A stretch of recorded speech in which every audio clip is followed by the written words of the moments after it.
Hi guys, welcome to our channel Into the Physics. Today we'll learn about the gradient. So let's start. So first, the introduction. So to know about the gradient, we must first know about the Dale operator or the Nabla operator. Okay, Nabla. These are the same, Dale or Nabla. So I am sure that you are familiar with the operator like dx or del x. The same way, this Dale operator is a vector differential operator. Okay, it's a vector differential operator, and we represent is that's del is equal to del x I cap plus del y j cap plus del z k cap, and we can define three quantities with this single operator. Okay, these quantities are first the gradient or the grad, second the divergence, and third the curl. Okay, so in this video we'll only be talking about the gradient. So the definition, let's just see the definition of the gradient. So if phi xyz is a scalar field which is defined and differentiable at each point of xyz in a certain region, then the gradient of phi is defined by del phi. We know the del x I cap, del y j cap, del z k cap of phi. That is del phi del x I cap, del phi del y j cap, del phi del z k cap. So you don't need to memorize this. You just need to know that whenever you have a scalar field and you operate del on it, you will have the gradient of the scalar field. And another very important thing you must notice that the phi xyz is a scalar field, and here grad phi is I cap j cap k cap, so it's a vector field. Okay, so gradient is actually producing a vector field from a scalar field. Now what did this grad phi actually signify? So grad phi actually signifies a change of phi in a certain direction.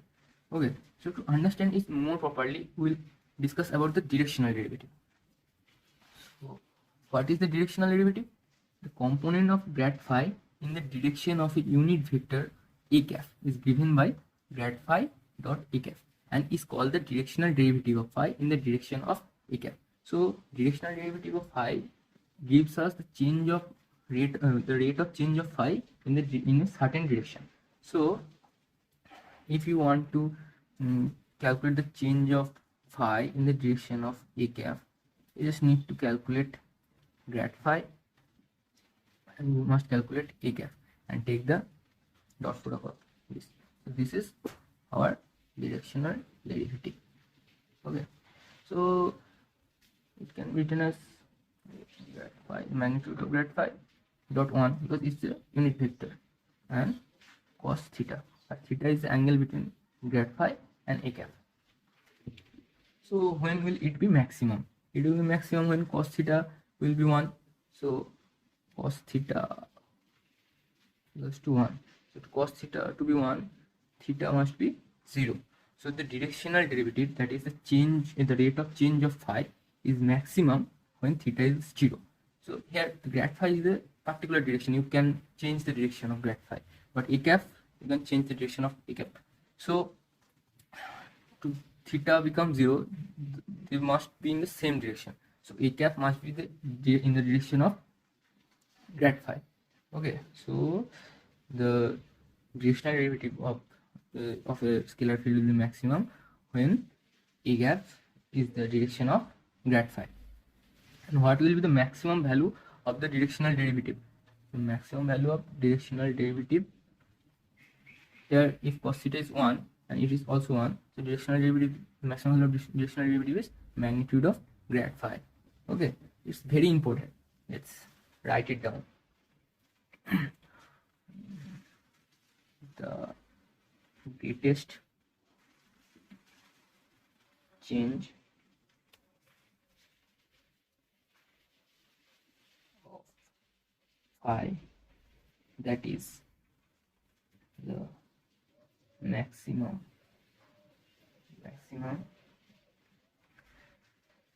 directional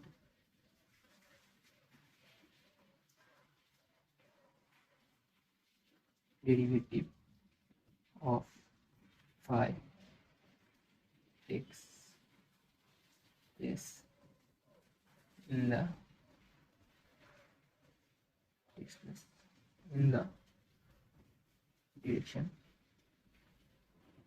of grad phi and has the magnitude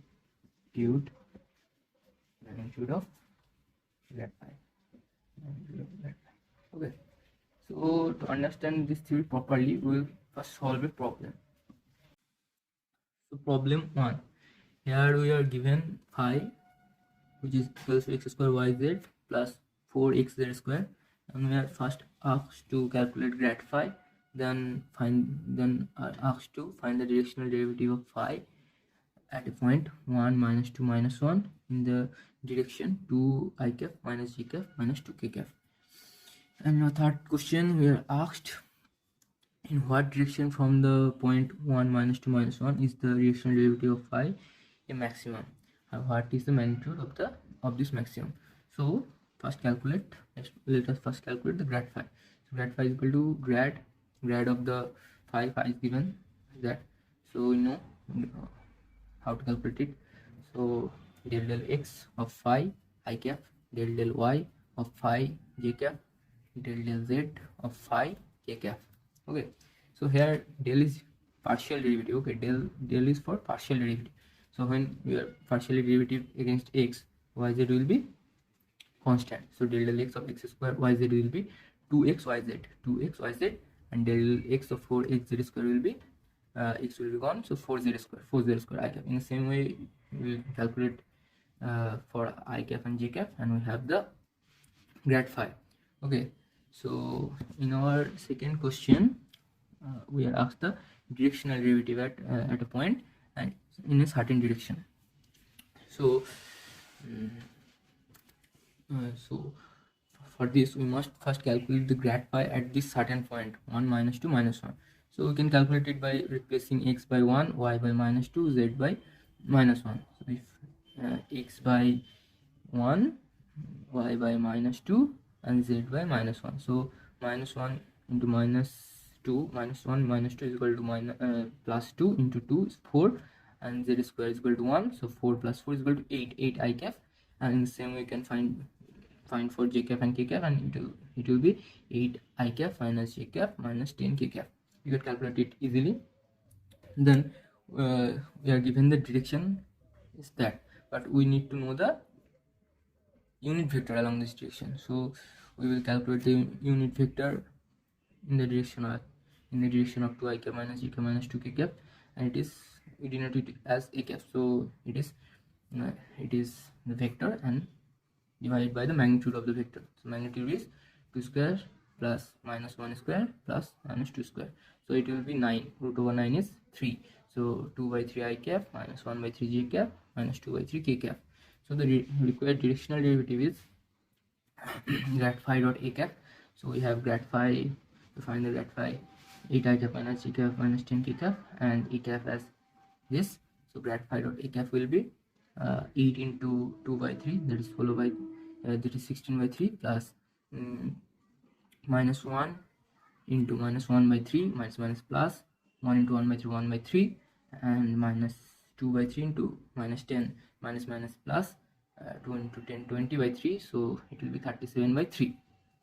Now in our third question, what direction from point 1 minus 2 minus 1 is the directional derivative of phi is maximum. So we know the directional derivative is maximum in the direction of grad phi, and we have already calculated the grad phi at the point minus 1 minus 2 1 minus 2 minus 1. So this is very easy. The directional derivative of phi is maximum in the direction of grad phi, that is 8I minus j minus 10k. We have already calculated it. Okay, now in our fourth question, we are asked the magnitude of the maximum, and we know the magnitude of the maximum is the magnitude of grad phi. So we have already calculated the grad phi. So the magnitude of the grad phi will be 8 square plus minus 1 square plus minus 10 square, and there is a root over. So we can calculate it very easily, and it will be root over 165. So finally we solved our problem, and we will be learning some more things about gradient in our next video. So we are concluding here. Thank you for watching.